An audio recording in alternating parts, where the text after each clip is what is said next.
மாலை எடுப்பா. சார் வந்து அநேகமா இந்த படத்தோட ஒண்ணு ப்ரொடியூசரா இருக்கணும், டைரக்டரா இருக்கணும். ஏதோ ஒரு சம்பந்தம் இருக்கு. அவங்க கூட போடுப்பா, மாலையை போடுப்பா.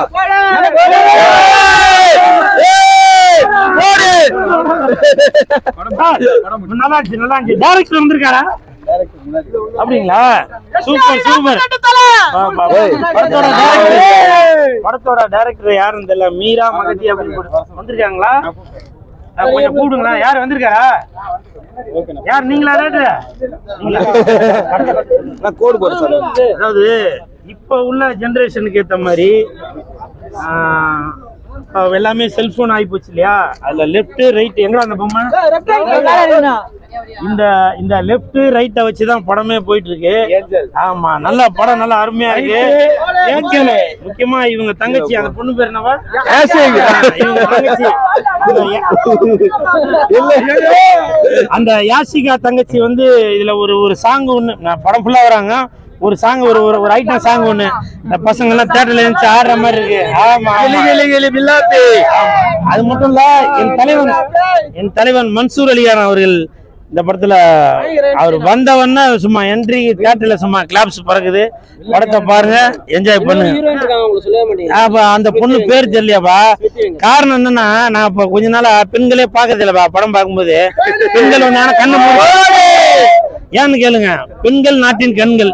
நான் வந்து அப்புறம் எதனா சொல்லுவேன், நீங்க எதனா ஒரு தம்ப்லைன்ல போட்டு என்ன கண்டமாக்கிறீங்க. அதனால ஒரு மனிதன் எப்பவுமே கண்டமும் ஆகக்கூடாது இல்லையா? அதனால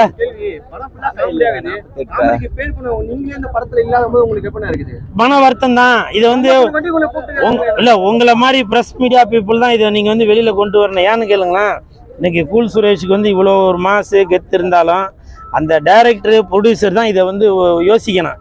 அடடா, கூல் சுரேஷை வந்து நம்ம மிஸ் பண்ணிட்டோமே, அவருக்கு இவ்வளோ ஒரு கூட்டம் இருக்குது. ஸோ இந்த கூட்டம் எல்லாம் நம்ம அவரை வச்சு படம் எடுக்கும்போது அந்த கூட்டம் தேட்டருக்குள்ளே வருமே. இது வந்து சோசியல் மீடியாவில் ஃபேஸ்புக்கு, வாட்ஸ்அப்பு, இன்ஸ்டாகிராம் எல்லாத்துலேயும் வருமே அப்படின்றது படம் வந்து ஆட்டோமேட்டிக்காக பப்ளிசிட்டி ஆகுமே அப்படின்னு தெரியணும். என்ன பிரதர், கரெக்டா இல்லையா? கரெக்ட்டா. சோ இருக்கும்போது உங்களுக்கு வாய்ப்பு இருக்குதுனா மிஸ்ஸிங் டூல அந்த விஜய் டிவி கூத்துக்கோமால்ல பேசிட்டு இருக்காங்க, அடுத்து நடிக்க போறாரு. அதனால இப்படி இருக்கும்போது இது வந்து டைரக்டர் ப்ரொடியூசர் தான் இதை வந்து யோசிக்கணும். எனிவே இந்த டபுள் டக்கர் படம் வந்து நல்லா இருக்கு. படத்தை பாருங்க, என்ஜாய் பண்ணுங்க. எஸ்பிஆர் 48 டபுள் டக்கருக்கு கையை தட்டு. படத்தில் பிடிச்சது என்னன்னா பொம்மைங்க தான், வேற ஒன்றும் இல்லை. ரெண்டு பொம்மைங்க நல்லா சூப்பராக பண்ணியிருக்கேன். அது கிராஃபிக் ஒர்க் சூப்பராக இருந்துச்சு. இந்த படத்தை யாரு பார்த்தா ரொம்ப விரும்புவாங்க? குழந்தைங்களுக்கு ரொம்ப பிடிக்கும் படம். சிஜி ஒர்க்லாம் பார்க்கும்போது எப்படி இருக்கு? அல்டிமேட்டாக இருக்குது. சிஜி நல்லா இருக்கு. படத்துல காமெடி சீன்ஸ்லாம் எப்படி இருக்கு? காமெடி தான் நல்லா இருக்கு. காமெடி தான் படம். ஃபர்ஸ்ட் ஹாஃப் தான் சூப்பராக இருந்துச்சு. செகண்ட் ஹாஃப் ஓகே தான், நல்லா பத்தி இந்த கதை எடுத்துருக்காங்க. பொம்மைங்களை பையன் பற்றி தான், வேற ஒன்றும் கிடையாது. ரெண்டு பொம்மையும் அமைப்பு. அந்த ஹீரோனி கேரக்டர், ஹீரோட கேரக்டர் எப்படி இருந்துச்சு? அதான் நல்லா நடிச்சிருக்காங்க. நல்லா இருக்கு. எல்லா கேரக்டருமே சூப்பராக பண்ணியிருக்காங்க. அவங்க கேரக்டர் சூப்பராக பண்ணியிருக்காங்க. அனிமேஷன் நல்லா பண்ணியிருக்காங்க ப்ரோ. பழைய படத்தில் எப்படி அந்த ரஜினி படத்தில் வந்துட்டு இந்த ஒரு ஆத்மா போயிட்டு இன்னொரு உடம்புக்குள்ளே போகுமோ அந்த மாதிரி ஒரு சின்ன கான்செப்ட் தான். ஆனால் அதை எடுத்திருக்க விதம் ரொம்ப சூப்பராக இருந்துச்சு. பார்த்தா நல்ல ஒரு அட்டம்ப்ட்டு. எல்லா படத்தில் உள்ள கேரக்டர்ஸ்லாம் இதில் கனெக்ட் பண்ண இதெல்லாம் சூப்பராக இருந்துச்சு. அதான் கிட்ஸுக்கு நல்ல ஒரு பிடிச்ச கதையாக இருக்கும். ஆமாம், இல்லை இப்போ மன்சூர் அலிகான், கோவை சர்லா இவங்களோட அந்த காமெடி அட்டம்ப்ட்லாம் நல்லா இருந்துச்சு. சென்ஸு, அந்த எல்லா கேரக்டர்ஸோட கனெக்ட் பண்ண விதம் அதெல்லாம் நல்லா இருந்துச்சு ப்ரோ. பார்க்கலாம். ஃபேண்டசி தான், அனிமேஷனு, விஎஃப்எக்ஸு நல்லா பண்ணியிருக்காங்க. ஃபுல்லாக கமர்ஷியல் தான், காமெடியாக பண்ணியிருக்காங்க. நல்லா இருக்கு. நம்ம அதிசய பெரிய வஞ்சில் ரஜினி இது அந்த மாதிரி இதில் ஒரு ஃபேண்டசியாக வச்சு 2 கேரக்டர் வச்சு எடுத்திருக்காங்க. நல்லா எடுத்துருக்கு. எல்லாரும் நல்லா பண்ணியிருக்காங்க. மன்சூர் நல்லா, வில்லன் நல்லா பண்ணியிருக்காரு. பார்க்கலாம். எல்லாமே நல்லா இருந்துச்சு. பார்க்கல, கலர்ஃபுல்லாக இருக்கு படம். இல்லை எங்கேயுமே லாக் நல்லா போச்சு. நல்லா எடுத்துருக்காங்க. டேரக்டர் நல்லா எடுத்திருக்காங்க தான். குழந்தைங்க கண்டிப்பாக பார்ப்பாங்க, பிடிக்கும், கண்டிப்பாக பிடிக்கும்.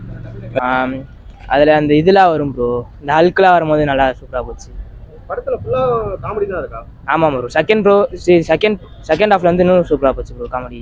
எங்கன்னா லேக் ஆச்சுதா ப்ரோ? ஃபுல்லா காமெடியே பார்த்துருந்தா ஒரு லேக் அடிக்கும்ல, அந்த மாதிரி எதனா போர் ஆச்சுதா? அது ஃபர்ஸ்ட் ஹாஃப் கொஞ்சம் இதுவாக போச்சு ப்ரோ. செகண்ட் ஹாஃப்ல வந்து நல்லா சீப்பாக தான் போயிட்டு இருந்துச்சு. இந்த சிஜி ஒர்க்லாம் எப்படி இருந்துச்சு? நல்லா தான் ப்ரோ இருந்துச்சு. திடீர்னு பார்த்தா பாம்புலாம் வருது, கோணிக்குள்ளேருந்து என்னென்னமோ எடுக்கிறாங்க.